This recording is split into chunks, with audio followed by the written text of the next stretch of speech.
اعوذ باللہ من الشیطان الرجیم بسم اللہ الرحمن الرحیم رب اشرح لی صدری ویسر لی امری واحلل عقدۃ من لسانی یفقہوا قولی۔ اخلاص نیت یعنی تصحیح نیت کے بارے میں اللہ کے نبی صلی اللہ علیہ وسلم کی حدیثیں۔ حضرت زید بن ثابت رضی اللہ تعالی عنہ سے روایت ہے کہ نبی کریم صلی اللہ علیہ وسلم نے ارشاد فرمایا، تین عادتیں ایسی ہیں کہ ان کی وجہ سے مومن کا دل کینہ، خیانت اور ہر قسم کی برائی سے پاک رہتا ہے۔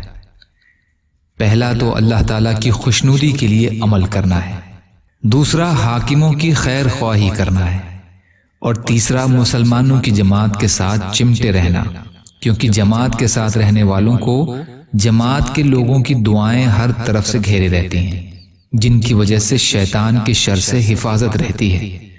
ابن حبان۔ حضرت ثوبان رضی اللہ تعالی عنہ روایت کرتے ہیں کہ میں نے رسول کریم صلی اللہ علیہ وسلم کو یہ ارشاد فرماتے ہوئے سنا، اخلاص والوں کے لیے خوشخبری ہو کہ وہ اندھیروں میں چراغ ہیں، ان کی وجہ سے سخت سے سخت فتنے دور ہو جاتے ہیں۔ بیہقی۔